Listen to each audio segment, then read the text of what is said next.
नमस्कार.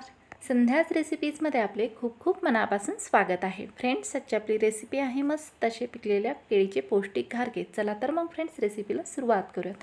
सर्वात प्रथम केळीचे घारगे बनवण्यासाठी आता आपण इथे गुळवणी तयार करून घेऊयात. त्यासाठी एका भांड्यामध्ये ॲड केले आहे 1 ग्लास पाणी. त्या पाण्यामध्ये ॲड करत आहे पाऊण वाटी गूळ. गूळ ॲड केल्यानंतर आता याची आपल्याला गुळवणी तयार करून घ्यायची आहे. त्यासाठी हे जे भांडे आहे ते मी गॅसवरती ठेवून देणार आहे. इथे मी हे भांडे गॅसवरती ठेवून दिले आहे. गॅसची फ्लेम जी आहे ती इथे मी ऑन केली आहे. तर आता याची आपण गुळवणी बनवून घेणार आहोत. 5 मिनिटांनंतर तुम्ही पाहू शकता आपला जो गूळ आहे तो पाण्यामध्ये पूर्णपणे विरघळला आहे व याचे मस्त असे गोडसर गुळवणी तयार झाले आहे.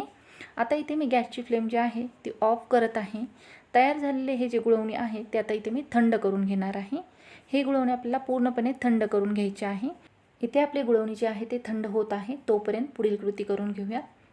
केळीचे घारगे बनवण्यासाठी इथे मी घेतले आहेत 2 जास्त प्रमाणात पिकलेल्या केळी. या केळींची इथे मी साल काढून घेतली आहे. आता या सर्व ज्या केळी आहेत याची मी मिक्सरमध्ये बारीकसर अशी पेस्ट तयार करणार आहे. त्यासाठी सर्व केळी इथे बारीक अशा कट करून मिक्सरच्या पॉटमध्ये ॲड करून घेत आहे. तर इथे तुम्ही पाहू शकता अशा प्रकारे सर्व केळींची मी मिक्सरमध्ये बारीकसर अशी पेस्ट तयार करून घेतली आहे. अशा प्रकारे पेस्ट तयार करून घेतल्यामुळे ही घारगेच्या पिठामध्ये पटकन अशी एकजीव होते. तर इथे आपली पेस्ट तयार आहे. आता आपण पुढील कृती करूयात. केळीचे घारगे तयार करण्यासाठी इथे मी घेतले आहे 2 वाटी गव्हाचे पीठ. चपातीसाठी आपण जे गव्हाचे पीठ वापरतो तेच पीठ इथे मी घेतले आहे. हे पीठ मी इथे चाळून घेतले आहे. याचे वजनी प्रमाण म्हणाल तर 300 ग्रॅम गव्हाचे पीठ इथे मी घेतलेले आहे. आता यामध्ये बाकीचे साहित्य ॲड करूयात. सर्वात प्रथम ॲड करत आहे 1 चमचा बडीशोप पावडर. बडीशोप पावडर ॲड केल्यामुळे आपल्या घारग्यांना एक खमंगपणा येतो. खाताना याची टेस्ट खूप छान अशी लागते. त्यानंतर याच्यामध्ये ॲड करत आहे 1 चमचा विलायची पावडर. तसेच चवीनुसार मीठ. मीठ ॲड केल्यानंतर आता याच्यामध्ये ॲड करत आहे आपण जी पिकलेल्या केळ्यांची पेस्ट तयार करून घेतली आहे ती सर्व पेस्ट ॲड केल्यानंतर ही पेस्ट या पिठामध्ये हाताने एकजीव करून घेत आहे.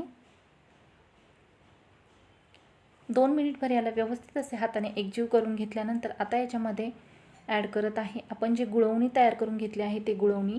तर हे गुळवणी इथे मी पूर्णपणे थंड केलेले आहे. त्यानंतर याच्यामध्ये ॲड करत आहे. जर गरम गुळवणी याच्यामध्ये ॲड केले तर आपले घारगे जे आहेत ते कडक बनले जातात. तर गुळवणी एकदम जास्त ॲड करायची नाही, अगदी थोडे थोडे ॲड करत पुऱ्यांसाठी आपण जी कणिक भिजवतो घट्टसर अशा प्रकारे इथे ही कणिक इथे मी भिजवून घेतली आहे. जास्त प्रमाणात गुळवणी जर ॲड केले तर ही कणिक पातळ होते व याचे घारगे नीट आपल्याला लाटता येत नाहीत. तर आता ही कणिक जी आहे ते तयार आहे घारग्यांसाठी. आता ही कणिक 15 मिनिटे मुरण्यासाठी मी झाकून ठेवणार आहे. त्यासाठी त्याच्यावरती एक झाकण ठेवले आहे. झाकण ठेवल्यानंतर आता ही कणिक मी 15 मिनिटे छान अशी मुरवून घेणार आहे. अशा प्रकारे कणिक छान अशी मुरवून घेतल्यामुळे आपले घारगे जे आहेत ते मस्त असे टम्म फुगले जातात व मऊसूत बनले जातात. 15 मिनिटांनंतर तुम्ही पाहू शकता घारग्यांची जी कणिक आहे ती छान अशी मुरली गेली आहे. हाताने याला थोडेसे एकसारखे करून घेतले आहे. घारग्यांची कणिक इथे आपली तयार आहे. आता आपण याचे घारगे तयार करून घेऊयात. घारगे तयार करण्यासाठी इथे मी एक पोळपाट घेतला आहे. त्या पोळपाटाला थोडेसे कोरडे गव्हाचे पीठ लावून डस्टिंग करून घेतले आहे, जेणेकरून पोळी लाटताना म्हणजेच घारगे तयार करताना हे घारगे या पोळपाटाला चिकटले जाणार नाही. तयार केलेला कणकेचा एक छोटासा गोळा घेतला आहे. तो गोळा कोरड्या गव्हाच्या पिठामध्ये थोडासा डीप करून घेतला आहे. तर आता या कणकेच्या गोळ्याची मी इथे एक पोळी लाटून घेणार आहे. तर ही पोळी आपल्याला जास्त जाड किंवा जास्त पातळ अशी बनवायची नाही आहे. तर फ्रेंड्स, आज आपण बनवत आहोत मस्त असे पौष्टिक पिकलेल्या केळ्यांचे घारगे. तर ही रेसिपी कशा प्रकारे बनवली जाते हे पाहण्यासाठी तुम्ही हा व्हिडिओ शेवटपर्यंत जरूर पहा. तिथे तुम्ही पाहू शकता इथे मी अशा प्रकारे ही पोळी लाटून घेतली आहे. आपण ज्या प्रकारे पुऱ्या तयार करतो त्याच प्रकारे ही प्रोसेस इथे मी करून घेतली आहे. तर आता ही पोळी जी आहे यापासून आपण घारगे तयार करून घेणार आहोत. त्यासाठी इथे मी घेतली आहे एक डब्याचे झाकण. इथे तुम्ही हवं तर वाटी किंवा ग्लासचाही उपयोग करू शकता. या झाकणाच्या साहाय्याने मी याचे असे गोल गोल घारगे तयार करून घेतले आहेत. तुम्ही पाहू शकता इथे तुम्ही एक एक छोटे छोटे घारगेही लाटू शकता, परंतु अशा प्रकारे घारगे तयार करून घेतल्यामुळे तुमचा वेळही वाचला जातो व पटकन आपले घारगे तयार होतात. तर इथे तुम्ही घारगे पाहू शकता जास्त पातळ किंवा जास्त जाड असे ठेवले नाहीत. पातळ जर ठेवले तर हे कडक होतात व जास्त जाड ठेवले तर हे चवीला चांगले लागत नाहीत. त्यामुळे मध्यम असे हे घारगे आपल्याला इथे ठेवायचे आहेत. तर आता हे घारगे आपले इथे लाटून तयार आहेत. आता हे एका कापडावरती ठेवून देऊया. तर घारगे लाटून झाल्यानंतर अशा प्रकारे कापडावरती ठेवायचे, जेणेकरून हे चिकटले जात नाहीत ताटाला. ते इथे पाहू शकता आपले बाकीचे घारगेही इथे मी सर्व तयार करून घेतले आहेत. या रेसिपीसाठी लागणाऱ्या सर्व साहित्यांची यादी जी आहे ती डिस्क्रिप्शन बॉक्समध्ये दिलेली आहे. तिथे जाऊन तुम्ही चेक करू शकता, जेणेकरून ही रेसिपी बनवताना नक्कीच याचा तुम्हाला उपयोग होईल. तिथे पाहू शकता सर्व घारगे आपले लाटून तयार आहेत. आता हे तळून घेऊया.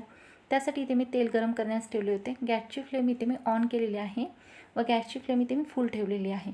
तेल आपले गरम झाले आहे. सुरुवातीला या तेलामध्ये तळण्यासाठी 4 घारगे ॲड केले आहेत. एकदम जास्त घारगे सुरुवातीला ॲड करायचे नाहीत. तर इथे तुम्ही पाहू शकता घारगे तेलामध्ये ॲड केल्यानंतर अगदी 2 ते 3 सेकंदामध्येच हे टम्म फुगून वरती आलेले आहेत. इथे आपली घारग्यांची कणिक जी आहे ती छान अशी मुरवून घेतल्यामुळे आपले टम्म फुगले आहेत घारगे. गुळामुळे याचा तुम्ही कलर पाहू शकता किती छान दिसत आहे. तसेच या घारग्यांची टेक्स्चरही खूप छान अशी दिसत आहे. इथे तुम्ही गुळाऐवजी पिठी साखरही वापरू शकता, परंतु गुळामुळे जी टेस्ट लागते ती पिठी साखरेमुळे लागत नाही. तसेच गूळ हा आपल्या शरीरासाठी पौष्टिक आहे व ही केळ्यांची घारगे जी आहेत ही एक पौष्टिक रेसिपी आहे. तिथे पाहू शकता अगदी 2 ते 3 मिनिटांमध्येच आपले घारगे छान असे तळून तयार आहेत. घारगे तळण्यासाठी जास्त वेळ लागला जात नाही. तळलेले घारगे जे आहेत ते इथे मी एका प्लेटमध्ये काढून घेतले आहेत व अशाच प्रकारे उरलेले सर्व घारगे जे आहेत ते मी तळून घेतले आहेत. घारग्या तळण्यासाठी जे आहे ते तेल जास्त असे लागले जात नाही. तिथे पाहू शकता मस्त असे खाण्यासाठी टम्म फुगलेले घारगे आपले तयार आहेत. मस्त असे गोडसर पौष्टिक असे घारगे आपले तयार आहेत इथे खाण्यासाठी. तिथे पाहू शकता किती मस्त असे मऊसूत झाले आहेत. तर फ्रेंड्स हे घारगे जे आहेत ते मस्त असे 8 दिवस टिकतात. हे तुम्ही प्रवासामध्ये नेण्यासाठी बनवू शकता, मुलांच्या छोट्या बुकेसाठी, तसेच मुलांना मधल्या वेळेत टिफिनला देण्यासाठी बनवू शकता, नाश्त्यासाठी बनवू शकता. तर फ्रेंड्स नक्कीच ही रेसिपी घरी ट्राय करा. या रेसिपीसाठी लागणाऱ्या सर्व साहित्यांची यादी डिस्क्रिप्शन बॉक्समध्ये दिली आहे. योग्य साहित्य व योग्य प्रमाण दिलेले आहे, तिथे जाऊन तुम्ही चेक करू शकता. जर ही रेसिपी आवडली असेल तर नक्कीच लाईक करा, शेअर करा, सबस्क्राईब करा. तसेच चॅनलवर नवीन असाल तर जरूर बेल आयकॉन प्रेस करा, म्हणजे अशाच प्रकारच्या नवनवीन रेसिपीज तुम्हाला पाहायला आवडतील. तसेच तुम्हाला आणखीन कोणकोणत्या रेसिपीज पाहायला आवडतील हे देखील मला कमेंटद्वारे जरूर कळवा. तर फ्रेंड्स परत भेटूयात अशाच एका नवीन रेसिपीमध्ये. तोपर्यंत व्हिडिओ शेवटपर्यंत पाहिल्याबद्दल धन्यवाद.